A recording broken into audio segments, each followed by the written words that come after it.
Fala, meus amigos, bem-vindo a mais um Vinícius Podcast, mais um empresário de sucesso que eu estou trazendo aqui, que também é meu amigo e que também é membro do Acelera Negócios Clube. Você vê que aqui eu estou rodeado de pessoas de sucesso e isso é ambiência. Quando a gente convive com pessoas melhores do que a tendência é que a gente cresça. E estou trazendo, sabe quem aqui hoje? Estou trazendo o dono desse espaço, o empresário que é fundador de uma produtora muito grande, que é a Edu Santana Produtora, que faz grandes eventos, Brasil inteiro. Tem uma equipe muito grande, trabalha com foto e vídeo e eventos magníficos. Então, estou trazendo aqui o Edu Santana, meu amigo, meu brother. É ele quem patrocina o podcast do Acelera Negócios. Eu quis trazê-lo aqui porque ele tem a típica história do empreendedor que começou do absoluto zero, prosperou e hoje ajuda muitos empresários a prosperar com o trabalho dele, porque marketing hoje é vídeo, né? O mundo hoje é vídeo, um vídeo fala mais do que 1000 palavras. Tudo hoje gira em torno de vídeo, né? E vídeo não é qualquer um que faz. De qualquer jeito, qualquer um faz. Agora, no nível que o Edu entrega, aí não é qualquer um, porque precisa de conhecimento, precisa de equipe e precisa de equipamento, né? Então, Du, maior prazer ter você aqui hoje. Nosso papo vai ser legal pra caramba. A gente vai contar a sua história, a gente vai falar das suas regras de sucesso e quero agradecer publicamente aqui o carinho que você tem com o meu podcast, com esse sonho meu, com esse projeto que está sendo realizado, que está sendo materializado graças a você e a sua equipe, que é um sonho, um propósito meu de ajudar o empreendedor, o empresário a poder acelerar os seus negócios e a ser mais feliz, porque a gente empreende para poder ter liberdade, a gente empreende para poder trazer mais conforto para a nossa família e através do podcast eu consigo levar essa mensagem para mais pessoas e você é a mola propulsora desse podcast. Eu agradeço demais aí o convite, a parceria. Você é um cara que a gente se conheceu aqui nos estúdios. No escritório. E assim, cara, é um cara que eu admiro bastante, acompanho o trabalho. Tô vendo aí que já é um cara super engajado, ajuda muito o empresário, ajuda muita gente, tá sempre fazendo conexões. E hoje no mercado, cara, as pessoas que são boas, elas aparecem para quem também é bom. Joia, então isso eu achei muito legal porque o santo bateu. Eu costumo dizer que o santo bateu e a gente falou, pô, vamos começar uma parceria, vamos iniciar e acabou rolando. E eu estou muito contente com o resultado, estou curtindo. A minha equipe está adorando aí fazer o podcast. Estou vendo que a galera está curtindo, os clientes, os convidados, e a gente está aí para agregar. Você sabe que muito mais do que um podcast do Vinícius, não é um podcast meu. Na verdade, eu sou apenas aqui um instrumento. O podcast é sobre as pessoas, é sobre os convidados. E como eu posso extrair dessas pessoas ensinamentos para quem está ouvindo a gente, né? E se a gente puder, de alguma forma, contribuir para diminuir a dor das pessoas, para encurtar o caminho, para trazer insights, para trazer modelos de sucesso, é isso que me realiza. A gente consegue ter sucesso na carreira ou nos negócios, primeiro se a gente ama o que faz, né? Mas não adianta a gente amar o que faz e a gente ganhar dinheiro se a gente não tiver propósito. Precisa ter um propósito por trás, porque é o propósito que vai fazer você levantar todos os dias, porque nem sempre vai ser fácil, nem sempre vai dar certo, no meio do caminho vai ter derrota, no meio do caminho vai ter frustração, no meio do caminho vai ter perdas, e aí o que mantém a gente no caminho, além da nossa fé, da nossa garra, da nossa coragem, é o que está por trás, o propósito do porquê a gente faz o que a gente faz todos os dias, né? Edu, você tem uma história interessante porque você é hoje um empresário, dono de uma produtora, mas você não começou com isso, né? Não. Então, eu queria voltar lá atrás, quando você começou, e com o que você começou antes de virar dono de uma grande produtora. Cara, eu nem imaginava que isso fosse acontecer, muito menos que eu fosse me tornar fotógrafo. Sempre gostei de fotografia, na época de moleque, de colégio. Meu pai gostava muito de foto, a minha mãe adorava. A gente tinha em casa, como a maioria das famílias, aquela câmerazinha de filme, né, 35mm. Então a gente tirava ali as fotos. Que economizava pra caramba pra tirar não foto. Não tira porque foto. O negócio era assim. Tinha que comprar o rolo de filme. Não fica fotografando para não gastar o filme. Você comprava o filme para tirar foto, mas não podia fotografar para não gastar o filme. Era mais ou menos assim. Então era caro. Então a gente comprava um filme, tinha que durar uma viagem inteira. Então era a coisa básica, simples, como toda família ali que gosta de tirar foto, ok. Como que aconteceu essa minha paixão hoje pela fotografia? Então você começou como fotógrafo? Não. Eu comecei como... Você gostava de foto? Exatamente. Até então. Gostava de foto. Eu comecei como motoboy em um laboratório fotográfico. Eu era o responsável por retirar os filmes que os fotógrafos nos estúdios tiravam ali as fotos. Então eu ligava e falava assim, pede pro motoboy vir aqui. Você era a geração blockbuster mesmo. Exatamente. Pô.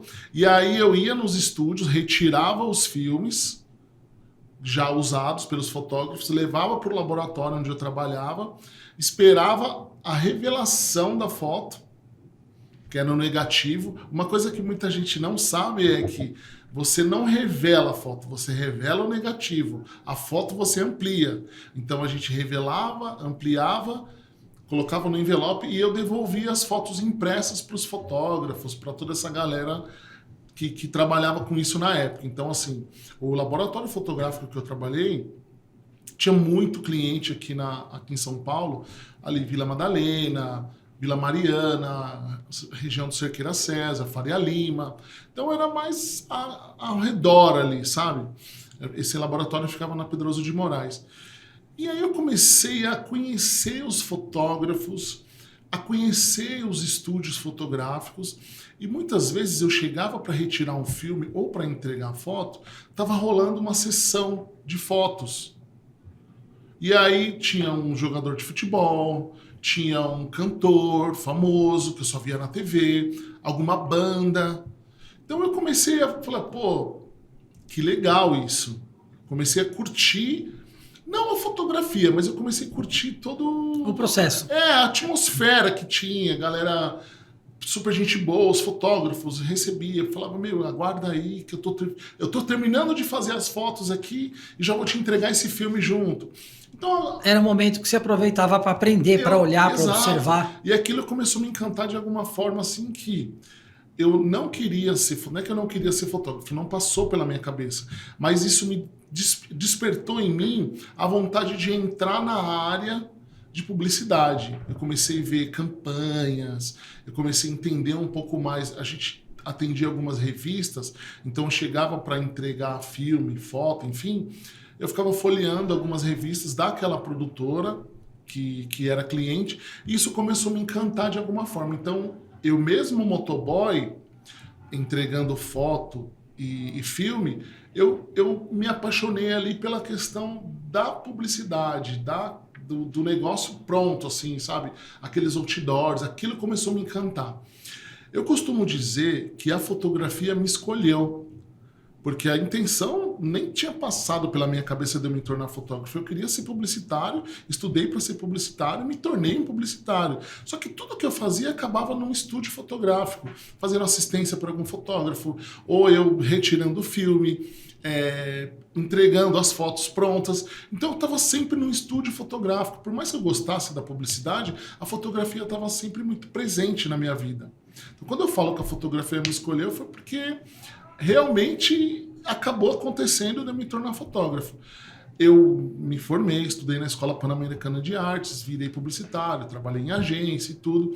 Só que assim, a fotografia... Sempre a paixão pela foto. Sempre a paixão pela foto. Aí realmente eu comecei a ver a fotografia de uma forma diferente, por trás das câmeras principalmente.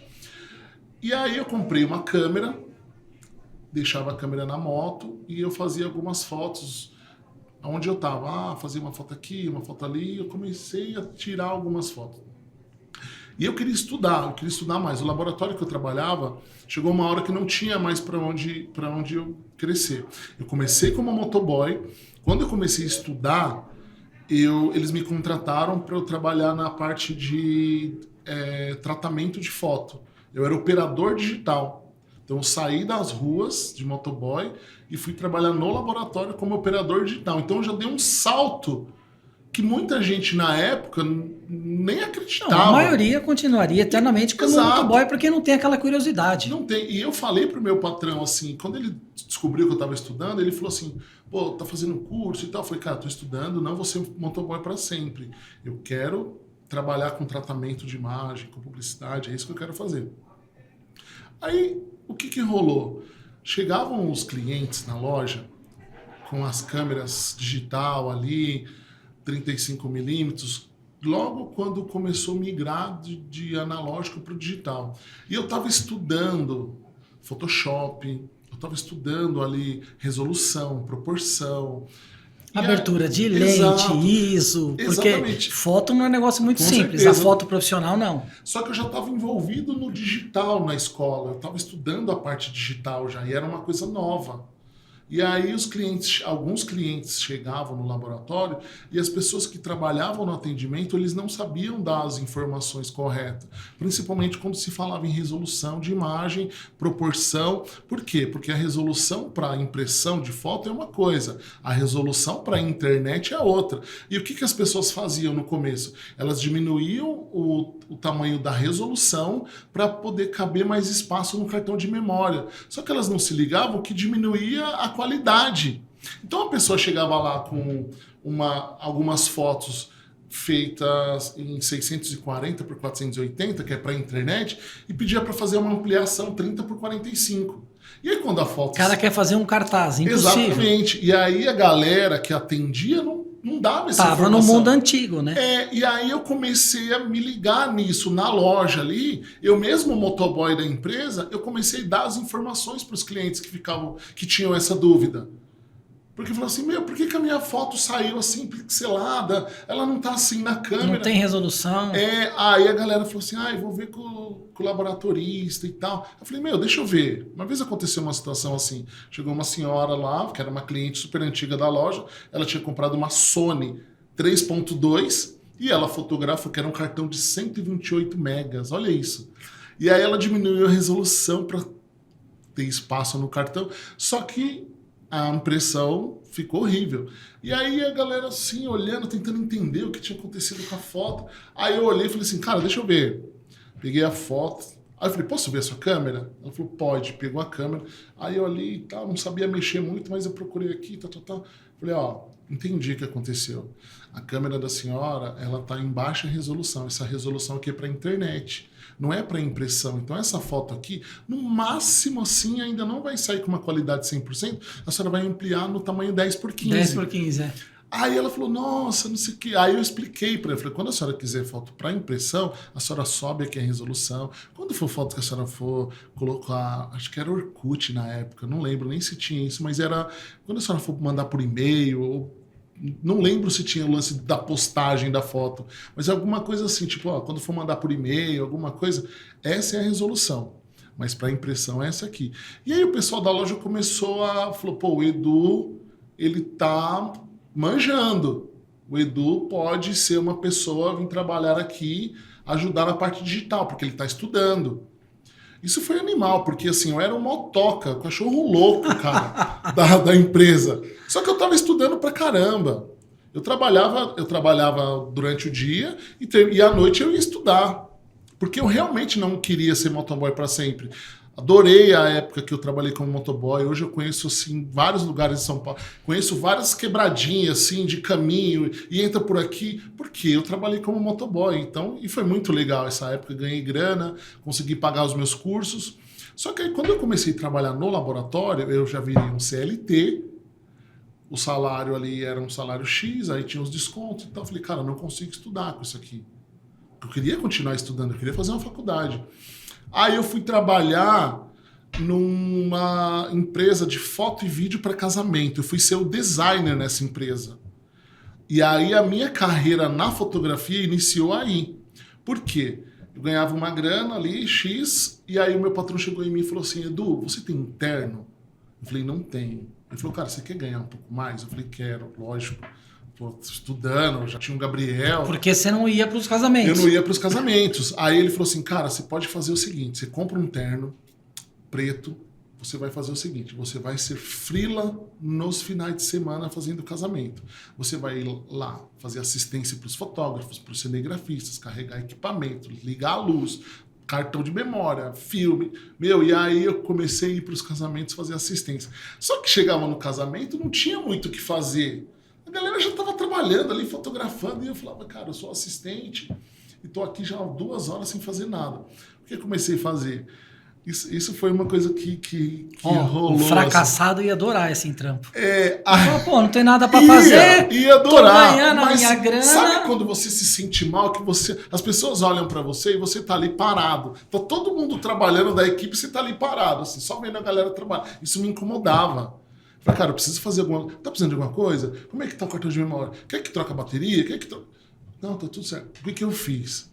Eu pegava uma câmera, a primeira vez uma câmera reserva e fiquei circulando no casamento com a câmera, o fotógrafo. Eu não queria ser o fotógrafo, mas eu queria o status ali do fotógrafo, porque estava no casamento e tal, não sei o quê, as menininhas, papapá. Falei, vou tirar aqui, vou ficar pagando de fotógrafo. E comecei a circular no casamento com a câmera pendurada aqui no pescoço. E aí, faz uma foto minha aqui. Aí eu já tinha noção. Eu não era fotógrafo profissional, mas eu sabia tirar uma boa foto, eu sabia enquadramento, algumas coisas eu fui aprendendo ali na raça com a galera, mas eu já tinha uma boa noção. E como eu que tratava essas fotos depois, então eu pegava as fotos que eu fiz, obviamente, que não ficava muito boa, que era uma foto que eu falei assim, essa foto dá para aproveitar, eu mesmo dava um tratamento ali na foto e colocava junto com as fotos do fotógrafo. E aí eu comecei a fazer isso em todo o casamento. E uma coisa legal, o que aconteceu? Os noivos, eles começaram a usar as minhas fotos para o álbum. Porque depois ele recebe lá um monte de fotos e ele tem um limite de fotos que ele pode escolher, média de 100, 120 que é o contratado para ir no álbum. Aí quando eu comecei a ver, e foto é igual filho, cara. Você sabe qual é o seu. Pode ter 5.000 fotos ali e você ter 3 fotos só tua. Se o cara escolher uma dessas 3, você vai falar, essa foto é minha. Você conhece a foto que você fez. E aí, quando eu comecei a olhar, eu vi que a galera começava a escolher uma foto minha aqui, aí de repente 2, aí 3. E quando eu via, tinha algumas fotos assim que a galera tava curtindo. E aí eu comecei a gostar disso. Eu não ganhava para isso, mas eu queria fazer mais. Não queria ser só o assistente, eu queria fazer mais do que isso. Eu queria poder realmente agregar a empresa que eu trabalhava. Então, pô, se tá pegado, se é um casamento... Porque isso acontece, o cara pega e fala assim, é um casamento tranquilinho, é um casamento, para poucas pessoas, vai ser uma coisa simples e tal. Aí vai negociar para você passar um valor mais em conta. Aí quando você chegava no casamento, era uma festa que parecia aquelas festas esses palácios... galera, muito mais gente para fazer foto. Era muito mais gente, era banda, era um casamento milionário. E aí você chegava com uma equipe reduzida achando que era um evento menor, e aí a galera... E aí o que eu fiz? Eu falei, preciso... E aí eu comecei a chamar os fotógrafos. Falei, cara, me ajuda aqui. E aí a galera começou a me dar toque. Por exemplo, eu tenho 1,90 m de altura. Então eu falei, cara, você vai fotografar uma criança, você agacha para fotografar. Senão vai sair só a cabeça. Só a cabeça. Então a galera começou a me dar alguns toques, assim, na parte da fotografia. E eu comecei a gostar e eu comecei a fotografar cada vez mais. E aí o que rolou? Eu de assistente, eles me colocaram como terceiro fotógrafo. E eu comecei a fotografar. O terceiro fotógrafo era o cara que fotografa os bêbados na festa. É o cara que fotografa... porque o top fica com os noivos. Exato. O cara que fica rodando pelos cantos, assim, fotografando. Mas já tava bom para quem era motoboy, né? Exato. Pô, tava evoluindo. Eu tava crescendo e evoluindo, assim, e eu tava curtindo isso. E aí, fotografia assim, sabe a galera que fica no canto, que não levanta, que chega no casamento e fica sentado o tempo todo? Eu era aquela pessoa, eu era o responsável para fotografar todo mundo que não saía das mesas. Aí passou um tempo, me passaram para segundo fotógrafo. O segundo fotógrafo já era o cara que fazia ali os padrinhos, os amigos, já era a galera que estava na pista de dança, então eu ficava mais próximo.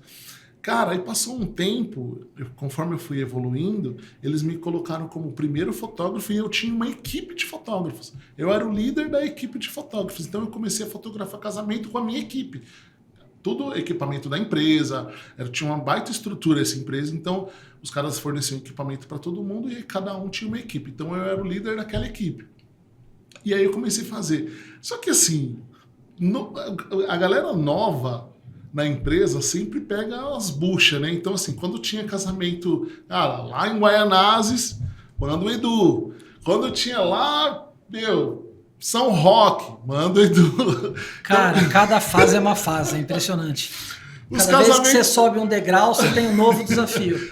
E assim, eu agradeço, cara, por esses desafios, porque era desafio de logística, era desafio de comportamento das pessoas. Você chegava no casamento, você encontrava todo tipo de gente e tal. Então, assim, e eram lugares, assim, que às vezes escuro. Falei, como que eu vou fazer uma foto boa aqui nesse lugar? Como que eu vou produzir um bom material com esse ambiente, sem iluminação?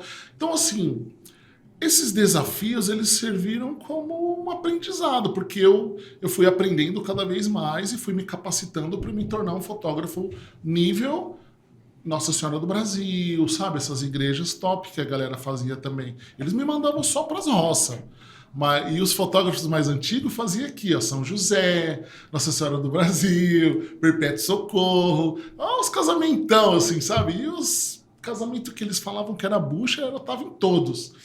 Só que eu também curtia ali, porque era mais a galera, o povo. E, cara, mas sabe, você aprende muito mais no perrengue. É lógico, cara. O perrengue é onde você vai dar um jeito de criar coisa nova. Você fala, tem que tirar leite de pedra aqui. A galera não sorria. Isso forja demais a gente, né? Exato, cara. Então, assim, eu agradeço demais essa época, assim, foi muito legal. Foi, assim, uma época de muito aprendizado. Aí eu comecei a estudar. Aí eu fui para publicidade, aí eu fui estudar, me formei, trabalhei em agência. Só que eu já estava fotografando. Mesmo eu fotografando, eu ainda insisti na publicidade. Trabalhei em agência, só que eu vi que não era a minha praia quando eu comecei a trabalhar. Eu não senti que ali era o meu mundo, assim, sabe? E aí eu falei, cara, meu negócio é fotografia, cara, é fotografia. E aí comecei a trabalhar num estúdio, assistente. Eu fui assistente de vários fotógrafos, assim, fiz freela. Trabalhei num estúdio que foi um estúdio assim que me abriu muitas portas para eu me tornar hoje fotógrafo que eu sou. Por quê? Porque eles me deram a oportunidade para eu entrar no mundo corporativo. Até então eu tinha fotografado o casamento. Então a Giovana e o Marcelo, a Giovana Nucci e o Marcelo Gonçalves, são dois amigos queridos, hoje eles são meus amigos. Eles me deram a oportunidade de fotografar evento corporativo. Eu nunca tinha fotografado evento corporativo. E o Marcelo, ele era presidente de uma empresa. Totalmente diferente de totalmente casamento. Diferente. Ele era presidente de uma empresa, a esposa dele, que era a Giovana, que era minha chefe fotógrafa, só que ela fotógrafa fine art, um outro estilo. Ela falou assim, a empresa do Marcelo precisa de um fotógrafo para fotografar um coquetel. E aí eu falei, beleza. Aí fui, fotografei, gravei um CDzinho, entreguei, recebi. Eu falei, cara, é isso. Quando eu fotografei o meu primeiro evento corporativo, eu me encontrei na fotografia. Eu falei, é isso que eu quero fazer para o resto da minha vida. E o segmento? Fotografar evento corporativo. Quando eu vi que eu estava fotografando empresário, ali, os executivos, diretores, cara, parecia que eu já fazia parte daquilo. Eu gostava disso já. E aí eles começaram a me indicar para os amigos deles, para os empresários. E aí a galera eles começaram a me chamar. E aí eu fazia um evento aqui, fazia um evento ali. Quando eu vi, eu estava já com uma cartela de cliente só de evento corporativo. Então, assim, quando eu falo que a fotografia me escolheu, é porque eu tentei ser designer, trabalhar com isso, trabalhar com publicidade, mas o que eu menos pensava em fazer foi o que eu acabei me tornando, que é fotógrafo. E assim, me apaixonei pela fotografia. A fotografia realmente me conquistou de uma tal forma que eu falei, eu vou viver da fotografia. Cara, não foi fácil, não é fácil até hoje, mas as coisas deram certo porque eu fazia assim... até hoje eu faço assim, com muito amor. Eu amo o que eu faço, cara. Eu adoro trabalhar com fotografia, eu curto os eventos corporativos. A galera fala assim, o que você gosta? Você fez uma mudança aqui no meu ponto de vista. é muito interessante e é questão de gosto e perfil mesmo. Você saiu do mundo B2C, onde você fotografava para o cliente final, né, para o consumidor. E você foi para o mundo B2B. Os dois segmentos são muito bons, é uma questão de posicionamento e escolha, né? Só que eu estou no mercado, eu estou nos dois mercados. Uma das minhas empresas é B2B, a minha outra empresa é B2C. Eu gosto dos dois, tá? A diferença é que o ticket médio meu no B2B é gigantescamente maior. Enquanto eu vendo aqui, às vezes, um produto para uma pessoa a R$300, eu fecho um contrato com uma empresa aqui de 400 mil. Então, são proporções totalmente diferentes. Como é que eu faço 400 mil no B2C? Volume, escala. Né? Então, você se encontrou nesse mercado B2B. E aí, uma visão que eu tenho do Edu, existem muitos bons fotógrafos. A diferença é o seu carisma. É a forma que você atende o seu cliente. Porque eu posso ter dois profissionais aqui, esse bate foto na mesma qualidade que esse outro. Só que quando a gente fala de atender o mundo corporativo, não é só saber fazer uma boa foto. É o atendimento, é o relacionamento, é o pós-venda, é a agilidade, é uma série de coisas. É uma série de coisas, cara. Eu fui aprendendo isso com os empresários. Porque eu sempre gostei desse mundo corporativo, né? A partir do momento que eu comecei a fotografar, eu me inseri nesse mundo assim de uma forma que eu falei, cara, eu quero aprender com esse cara, eu quero ser igual a esse cara. E não eram pessoas assim, fotógrafas, eram empresários de sucesso. Isso me inspirou muito a ser o empresário que eu sou hoje. Porque é o que você falou, faz total sentido, não é só você ir lá e tirar uma foto.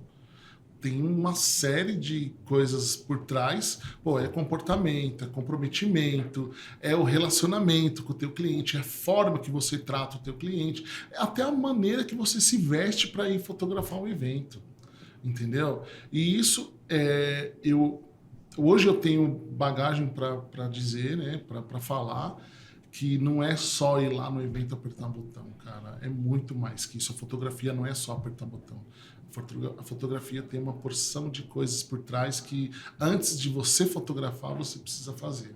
E depois que você tirou a foto, você precisa continuar fazendo. Porque conquistar um cliente é muito fácil. Eu posso chegar em você e falar assim, cara, o meu preço é mais barato, eu tenho um bom trabalho, papapá, papapá, papapá. Aí você fala assim, pô, legal, vamos fazer com o Edu. Só que o difícil é eu manter isso. Vender a primeira vez é fácil, né? Exato. E aí, como que eu vou manter isso? Então, o difícil não é conquistar um cliente. Na minha opinião, o difícil é manter o cliente. E a gente faz com muita dedicação e a gente realmente, se puder carregar o cliente no colo, a gente carrega o cliente no colo, cara. Você entendeu? Eu tô focado no objetivo do meu cliente quando eu tô fotografando ele. Eu não tô pensando em mim. Eu quero saber o que você precisa, eu quero entender qual que é a tua necessidade, qual que é o teu gargalo, para eu poder, junto com a minha equipe, nessa produção toda de conteúdo, agregar para você. Então é isso que a gente faz. É que você usa a palavra foto de uma maneira mais genérica, né? Porque hoje a produtora trabalha com foto e vídeo, né? Quando a gente fala cobertura de eventos, eu queria trazer alguns cases aqui para a galera entender a dimensão dos eventos que você faz, cara. Fala alguns eventos marcantes aí que você fala, foi inesquecível, né? Cara, você faz grandes shows no Allianz Parque. Sim. Enfim, cita alguns cases aí. Cara, eu tenho alguns eventos que são eventos que... Eu tenho o meu evento. Eu tenho o meu evento preferido. Eu fotografei, se eu não me engano... Cara, eu não lembro o ano. Não foi em 2010, eu não lembro. Mas faz muitos anos. Eu fotografei o BMW Jazz Festival. Em parceria com um fotógrafo amigo meu, para a BMW. Isso foi um evento assim... Marcante, porque foi um dos meus primeiros eventos assim de peso. De peso. Evento... Cara, a gente tem um cliente que é um cliente do agro, que é a Origio. A gente fez um evento para eles em Manaus. Esse evento foi demais, cara. Então, assim, eu tava com uma equipe gigante no evento. A gente foi de avião. Aí tivemos que pegar um barco. Cara, e aconteceu de tudo nesse evento, assim, o drone caiu no Rio Negro, a gente contratou um mergulhador para poder resgatar o nosso drone, o cara mergulhou 8 metros de profundidade, resgatou o drone.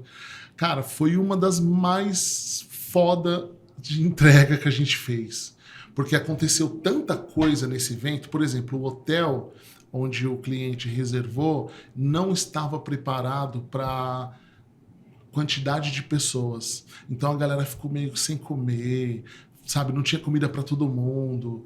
Meu, sabe aquele caos assim, que tudo acontece? Só que foi um dos eventos mais legais, um dos eventos mais marcantes que a gente fez, porque aconteceu tantas coisas assim de coisa legal, coisa não tão legal, a questão que eu te falei do drone. Aí que entra o profissionalismo, o comprometimento. Exatamente. De você se virar nos 30 para entregar. E assim, e eu fazendo meio de campo entre cliente, agência e a minha equipe que estava insatisfeita com a situação. Então aí entra o líder. Exatamente. Então eu tinha gente na minha equipe que falava assim, porra, mas a gente não tem comida, a gente não sei o quê, a gente tá dormindo mal, a gente não sei o quê. E aí, cara, como é que você gerencia tudo isso? Porque você tá preocupado com a entrega. Eu entendo essa questão de o fotógrafo, o cinegrafista tá numa situação ali, tipo, cara, tô trabalhando, comecei 7 horas da manhã, 11 horas da noite, fui almoçar, chegou lá, a comida tinha acabado, só tinha um pouquinho, sabe essas coisas? E aí eu falei assim, cara, eu preciso entregar esse trabalho. Não quero também sacrificar a minha equipe. Então, cara, evento, vamos lá. Não é culpa do cliente, o cliente não tem culpa. Não sei se tem alguma coisa a ver com a agência e com o hotel, mas eu não posso, independente do que está acontecendo, comprometer a nossa entrega. Meu, pau pode estar quebrando. Eu tenho que garantir uma entrega com excelência. Eu não posso, porque o cliente não sei o quê, o cliente não fez isso, o cara... Foda-se. Eu tenho que entregar o que fui contratado para fazer. Eu não tô nem aí que o bicho tá pegando, que o cara não deu alimentação. Cara, eu não vou morrer. Eu vou fazer o que eu tenho que fazer. Eu vou fazer o que eu vim para fazer, independente de qualquer coisa. Então eu acho que tá aí uma diferença. Porque, cara, tem fotógrafo que nesse evento teria ido embora. Teria ido embora, cara. Com certeza. Isso não aconteceu uma vez, já aconteceu várias vezes. Eu estava num evento no Guarujá que o pessoal que trabalhava na produção, eles não gostaram do quarto que foi reservado e foram embora. A gente estava no Hotel Jequiti, o evento era no Hotel Jequiti, só que nós não ficamos no Hotel Jequiti. A gente ficou num hotel próximo, que era um hotel mais simples e tal. Mas, cara, cama confortável, chuveiro, café da manhã... Só que a galera se sentiu, não, eu quero ficar lá. Por que eu não estou no hotel onde vai ter o evento? Porque o cliente está lá, os funcionários estão lá. Eu não sou funcionário, eu não sou cliente, eu sou prestador de serviço, cara. Isso aqui está excelente. Os caras escolaram um hotel pra gente, estão pagando a hospedagem. Teve gente que foi embora. Então, assim, cara, eu, junto com a minha equipe, a gente troca ideia, às vezes eu escuto, a galera fala, Edu, não sei o que, não sei o que. E aí eu tento fazer o meio de campo ali, tá? Para não deixar minha equipe, para não frustrar a minha equipe de uma certa forma, mas também não prejudicar a nossa entrega, o cliente ficar chateado, a equipe do Edu, não. Então, assim, eu tenho que ingerir pessoas, cara. Show musical já fez? Cara, esse aí do BMW Jazz Festival foi um bem legal, cara, mas eu já fiz Aerosmith, eu já fotografei Iron Maiden, eu já fotografei Maroon 5, eu já fotografei uma banda que eu amo, Depeche Mode. Então eu já fiz vários shows assim que eu não só... Cara, legal, né? Você trabalhar e muitas vezes você tá fotografando um ídolo, né? Cara, uma vez eu fotografei uma banda, não sei se você lembra da Daslu. A Daslu tinha vários eventos e eu fazia muita coisa lá. Na época eu fotografava assim, cara, direto. E aí eu fotografei uma banda que eu curtia pra caramba, era uma banda chamada W. Ó, todo mundo, bom, da minha geração todo mundo conhece. Sim, então assim, foi muito legal esse show. E a fotografia me proporcionou assim muitas coisas legais assim de conhecimento. Eu conheci pessoas muito legais. Eu conheci, pô, eu tentei ser jogador de futebol quando eu era criança, não rolou. E a fotografia me possibilitou hoje trabalhar num estádio, trabalhar com jogador, com ex-jogadores. Eu faço muito evento de marketing esportivo, então já fotografei tudo quanto é tipo de ex-jogador. Cara, você tem um dos maiores atacadistas também do Brasil como cliente, né? Cara, a gente atende o Açaí Atacadista, nós fazemos a maioria das inaugurações do Açaí. Aqui em São Paulo eu acho que nós fazemos todas as inaugurações. Rio de Janeiro a gente faz bastante coisa. A gente atende a W Torre, a gente atende Sky, a gente atende Origio, quer ver? Cara, a gente atende BMW, a gente atende Fiat. Agora eu queria trazer um pouco a sua experiência da foto e vídeo para o mundo dos negócios. Porque os empresários muitas vezes não valorizam.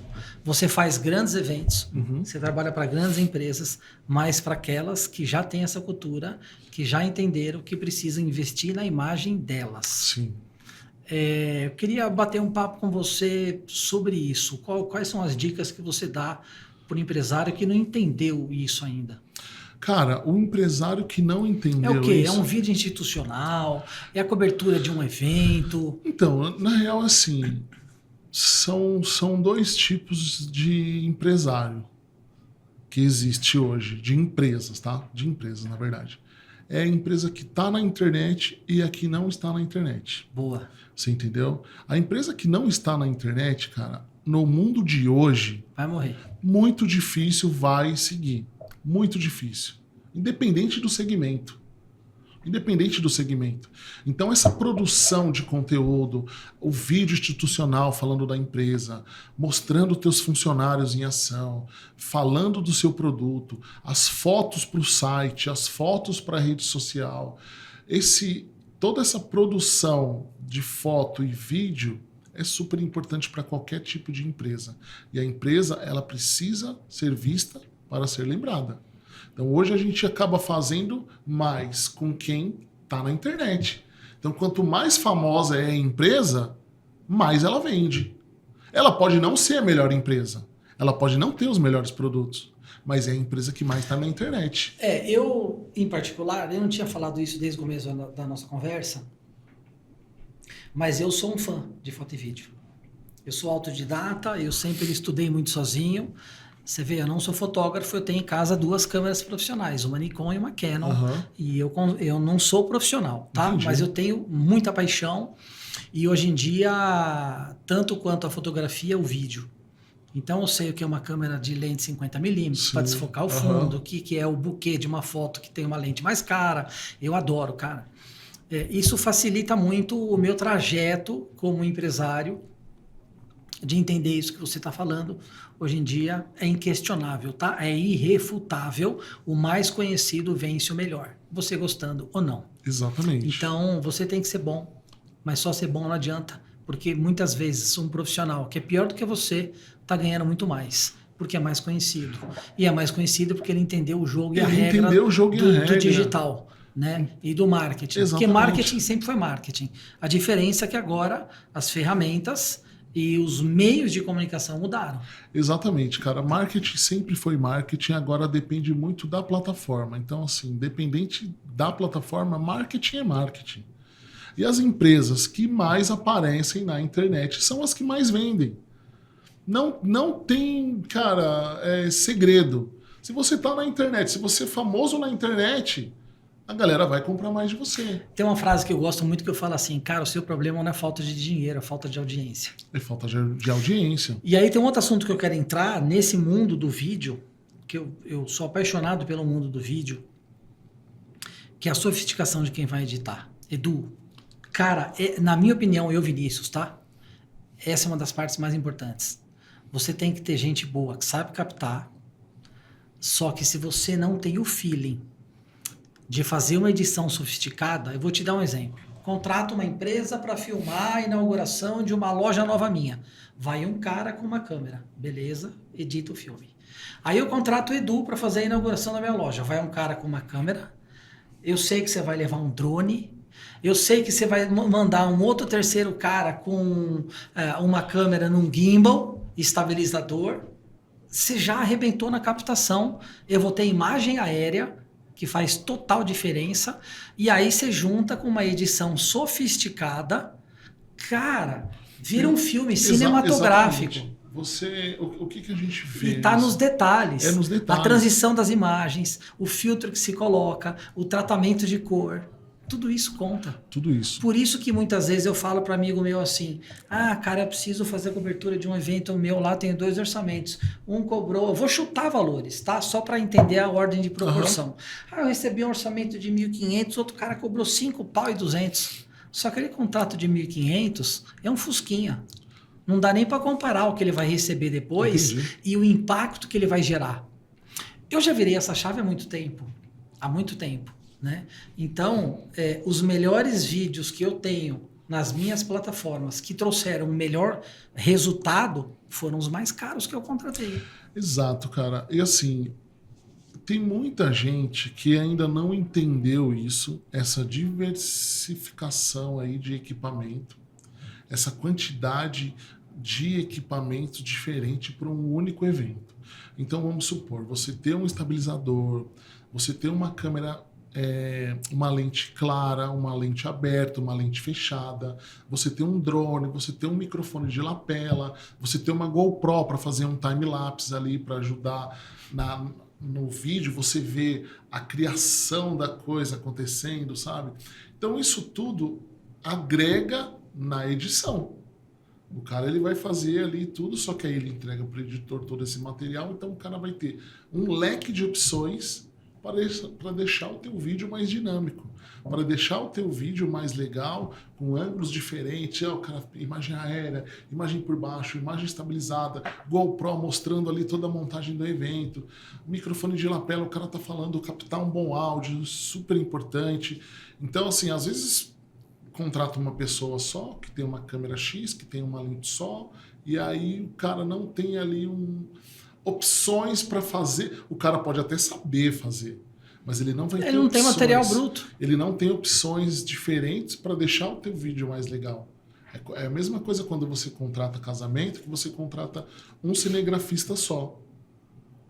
Um cinegrafista faz o casamento, mas o segundo cinegrafista, ele vai fazer a noiva entrando, o primeiro cinegrafista está ali focado na noiva, o segundo cinegrafista está pegando a reação dos pais e do noivo, a reação da galera. Então, tem mais opções, você entendeu? E isso agrega muito mais, cara. E tem gente que ainda não entendeu isso é super normal. Tem gente que, tá tudo bem, eu não estou preocupado tanto com a qualidade, eu acho que tem mercado para todo mundo. Tem mercado para todo mundo. E eu digo muito o seguinte, de acordo com o nosso posicionamento, a gente escolhe o cliente que quer. Sim.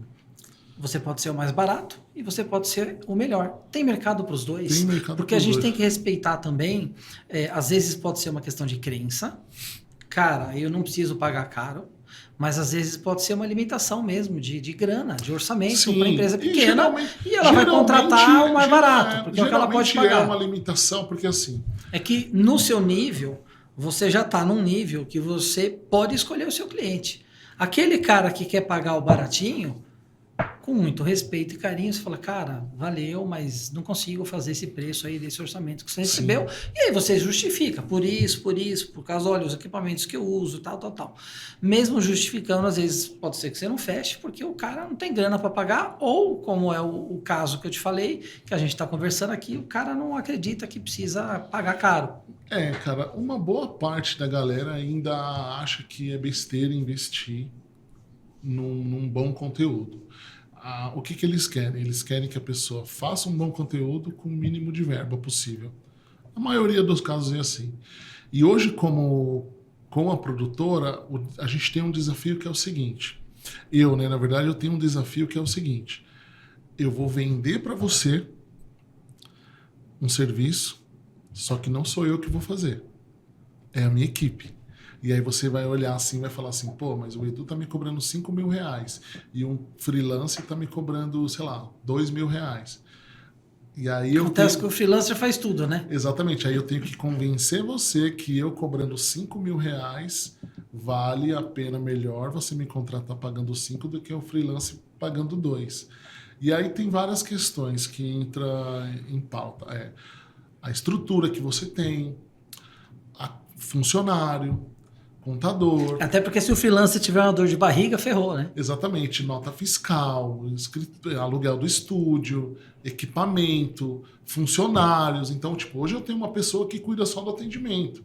Hoje eu tenho uma pessoa que cuida só da parte de produção. Hoje eu tenho uma pessoa que cuida só da parte de edição. Eu sou responsável pela parte comercial e estratégica. Hoje, se você faz o que todo dono de empresa deveria fazer, fica na área estratégica da empresa. Exatamente. E é um maestro que fica ajudando lá. E aí, como é que eu convenço cada um você... tocar o seu instrumento? Como é que eu convenço você que o meu trabalho vale R$5.000, só que não sou eu que estou indo fotografar ou gravar. Eu tô mandando alguém da equipe. Mas é engraçado, eu falei que você tem carisma, né, cara? Eu tenho certeza que tem muito cliente que fala, eu sei que não é você, você pode vir. Cara, isso acontece direto. O cara se sente seguro de saber que você tá lá, Isso acontece direto e é uma coisa muito legal. E eu faço questão de comparecer nos eventos. Ainda mais esses clientes que são assim... Mais premium, né?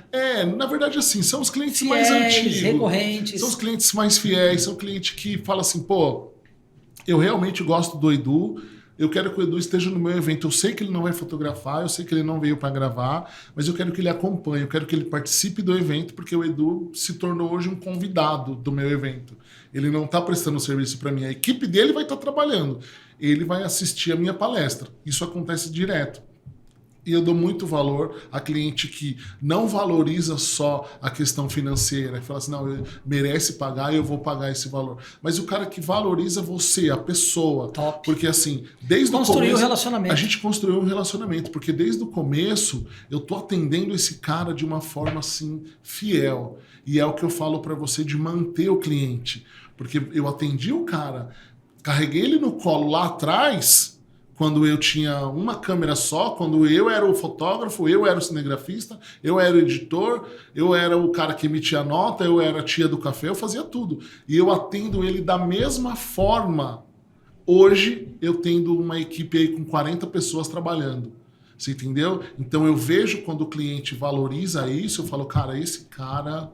eu vou nesse evento. E aí, quando eu chego no evento, eu vejo que o cara olha e fala assim, meu, não acredito, Edu Santana no evento, e não sei o quê. Cara, isso não tem preço. E aí eu lembro lá atrás, quando eu batia na porta dele, assim, falava assim, pô, eu sou o Edu Santana, sou fotógrafo, queria fazer uma parceria com você. E hoje o cara, assim, comemorar que eu compareci no evento dele só para prestigiar. Cara, e aí eu falo assim, realmente valeu a pena. Valeu a pena. Realmente valeu a pena, porque... eu ralei pra caramba e aí hoje eu vejo esse reconhecimento, cara, não é dinheiro, é valor, entendeu? É valor, assim, eu fico muito feliz, assim, eu tenho clientes que são meus amigos, pessoal, o cara vai em casa. Então, isso é muito legal, quando a gente constrói esse tipo de relacionamento, cara, isso é maneiro demais, cara. Top. Maneiro Edu, demais. eu tenho um jogo, um bate-bola que eu faço no final de todos os podcasts. Eu queria fazer com você. É simples. Eu vou te fazer uma pergunta e você me responde a sua opinião, o que vier na cabeça, e não pode ter duas opções. É sempre uma só. Aliás, esse é o barato da brincadeira. Né? Então, vamos lá. Não vale eu, tá? Uma pessoa que te inspira. Marcelo Gonçalves. Quem é? Marcelo Gonçalves foi um dos caras que foi o propulsor aí na minha carreira da fotografia. Foi o cara que, junto com a esposa dele, a Giovanna Nucci, me inseriu no mercado corporativo e foi um cara que eu sempre me inspirei em questão assim de relacionamento, de ser um baita empresário, pai de família, um cara assim que eu tenho uma admiração ímpar. Cara, isso não é uma regra, mas todas as pessoas, assim, a maioria que eu entrevisto aqui no podcast, Deus colocou alguém que foi ali uma mola propulsora, uma catapulta, alguém que teve a mão de alguém que auxiliou, né? Em geral, na maioria das vezes. Não é uma regra, eu também tive. Então, são pessoas que a gente se inspirou, pessoas de Deus, que nos moldaram, que nos lapidaram ou que deram um empurrão, né?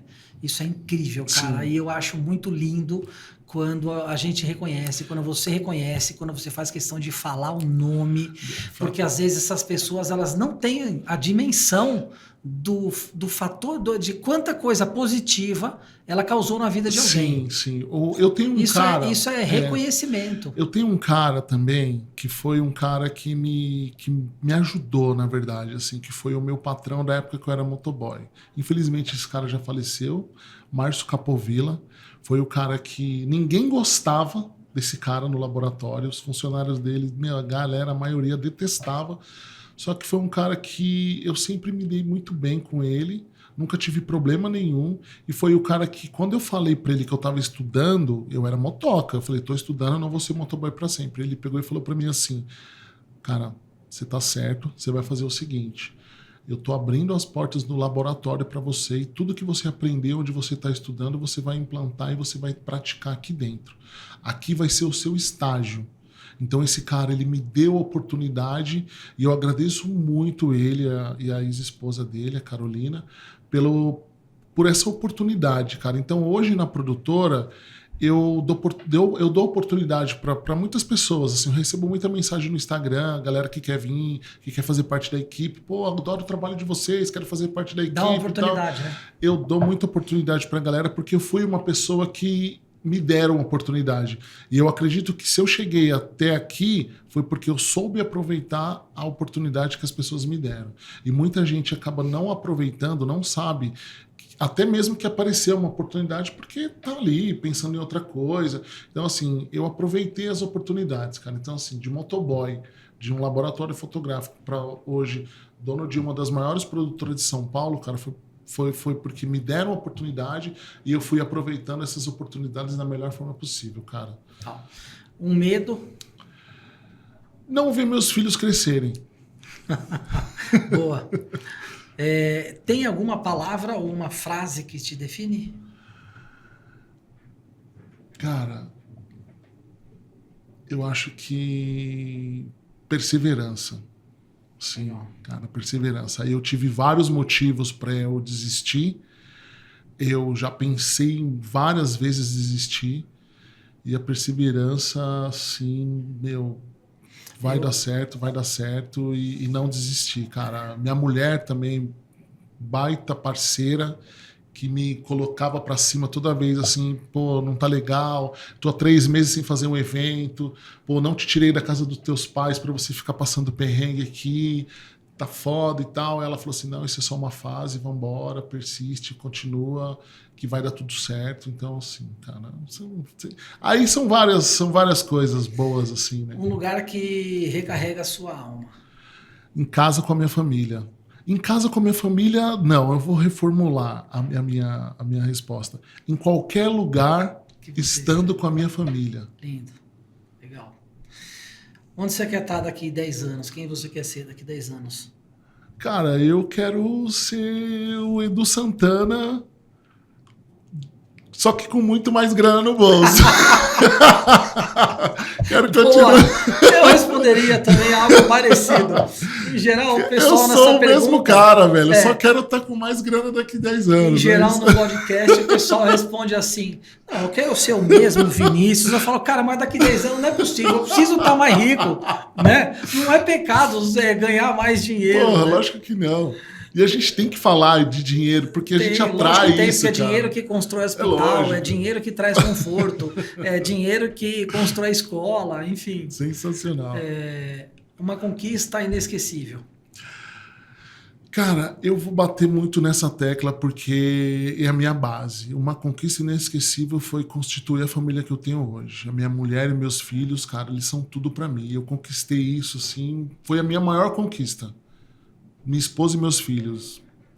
Não troco por nada. Empresa, dinheiro, cliente, eles são a coisa mais importante para mim. É a minha maior conquista e é o meu bem mais precioso. É a minha família, cara. Se a minha família tá bem, eu tô bem. Se a minha família tá mal, cara, esquece. Eu sou... Isso é o que mais me emociona. Você entendeu? Assim, a minha família é o meu bem mais precioso. E o que eu conquistei assim, deve tudo a eles e é tudo para eles. É tudo para eles, cara. É por eles e para eles. Eu saio de casa por eles e volto por eles, cara. Um sonho? Um sonho... Um sonho... A gente tem vários, aqui é difícil escolher um. É difícil escolher um. Cara, eu tenho um sonho... Já tenho vários, assim, cara. Definir um assim... Um sonho é viajar mais, conhecer mais lugares. Legal. Você se arrepende de alguma coisa? Eu me arrependo das coisas que eu tive medo de tentar. Eu me arrependo. Eu sei a resposta, mas não posso falar. Um hábito ou um hobby? Eu tenho dois. Cara. Eu gosto de andar de moto. Sou harleiro, raiz. Tô sempre andando de moto. É uma coisa que realmente me faz bem. É uma terapia, é uma mototerapia. Então, às vezes, eu falo pra minha mulher, cara, vamos andar de moto, vamos viajar, vamos pegar a estrada, não sei o que, não sei o que. Vamos. Não dá, no final de semana, eu falo, cara, vou dar uma volta, vou tomar um café em algum lugar, pegar a moto. Isso é uma terapia, assim. Andar de moto é o meu hobby. O que te motiva nos dias difíceis? O que me motiva nos dias difíceis é olhar para trás e saber que eu já tive dias piores e não desisti. Boa. Qual o seu propósito de vida? O meu propósito de vida, cara, é viver, é aproveitar da melhor forma possível Com desfrute. A vida que Deus me deu. Curta, né, cara? A gente tá nessa vida só de passagem. Então, assim, aproveitar a vida que eu tô aqui na Terra da melhor maneira possível. Viver bem. Não tô falando de dinheiro, é viver bem, é viver com pessoas do bem, viver com a tua família, feliz. Tem que ser prazeroso isso aqui. A partir do momento que você monta uma empresa e você não tem vida, você não montou uma empresa, você montou a sua escravidão. É isso aí.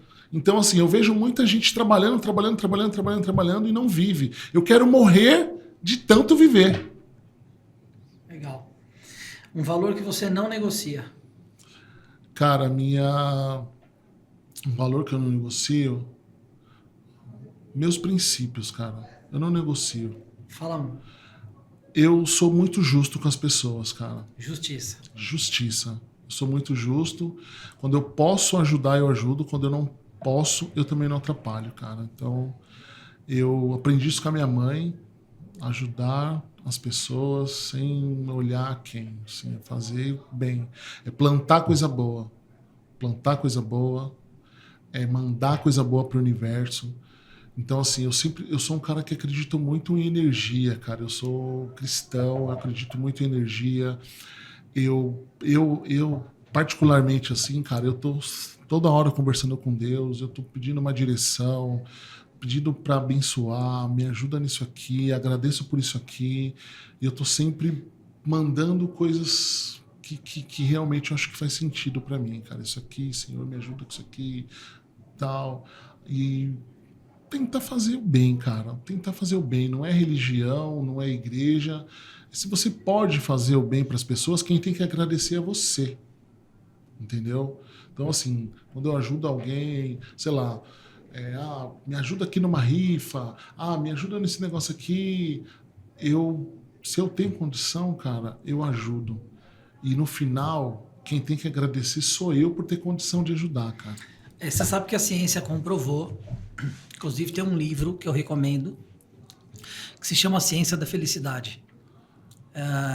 Se a gente fizer testes de ressonância magnética ou tomografia no cérebro das pessoas, quando elas estão dando um presente e quando elas estão recebendo, a gente é muito mais feliz quando a gente dá um presente do que quando a gente recebe, né? É melhor para nós, né? Isso é fantástico. Do que quem recebe. E, bom, para a gente finalizar o nosso papo aqui, qual é a mensagem final? Qual é o conselho que você deixa para quem nos ouvir? Cara, o conselho que eu deixo, a mensagem que eu deixo é: faça o que teu coração manda. Faça o que você tenha vontade de fazer. Por que eu tô te falando isso? Porque, assim, é o que eu sigo. Quando eu chegar lá na frente, Eu quero olhar para trás... E não se arrepender. E não me arrepender. E eu olhar e falar assim, cara, eu fiz o que eu quis e não me arrependo de nada. Eu tive vontade de fazer isso, eu fui lá e fiz, independente da situação. Cara, se eu quero viajar, eu vou viajar. Se eu quero fazer isso, eu vou fazer. Então, assim, faça o que teu coração manda. Não se prive por causa de pessoas, por causa de um chefe, por causa de uma empresa, por causa de namoro. Você tá entendendo? Então, assim, cara, faça o que te faz feliz. E viva a vida de forma feliz. Procure ser feliz, cara. Se você é feliz, você tá de bem com o mundo. Você tá de bem com você. Você não tá, sabe? Eu tento... Cara, eu sou, por exemplo, eu sou fã dos meus amigos, cara, que, pô, principalmente dos que montam negócio, os que procuram ser empreendedor. Assim, eu sou fã. Eu tenho um amigo meu, um dos meus melhores amigos de infância. Ele montou uma pizzaria. Cara, porque eu sou fã desse cara, o tanto que esse cara ralou. E hoje olhar o empresário que ele é, o tanto que ele conquistou, cara, isso me dá um orgulho. A felicidade que eu sinto em ver esse meu amigo de infância que, porra, jogava pedra na cabeça quando a gente era criança. E hoje cara, é um baita empresário de sucesso, cara. Então eu sou fã dos meus amigos. Eu tenho uma amiga nossa onde a gente compra marmita aqui pra galera da empresa, que é a Ju, ela vende marmitinha fit. Cara, o que essa mina ralou, que ela fez curso, estudou e trabalhava no escritório de advocacia e rolaram ela e tal. E ela foi lá, meteu as caras, ela montou um negócio, não deu muito certo, aí foi, montou outro. Então, assim, eu sou muito fã dos meus amigos que correm atrás, cara. Não só dos meus amigos, eu sou fã das pessoas que correm atrás, porque eu sou uma pessoa que corre atrás. Nunca foi fácil, nunca. Como eu te falei, já tive vários motivos para desistir, várias coisas aconteceram no meio do caminho.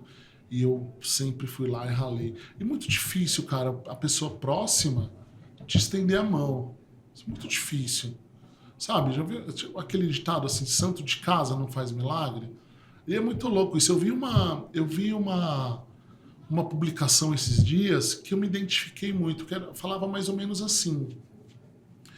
As pessoas mais próximas... São as primeiras que vão te criticar. Elas são as pessoas que vão te criticar. E as pessoas que não te conhecem são as pessoas que estão te aplaudindo em pé.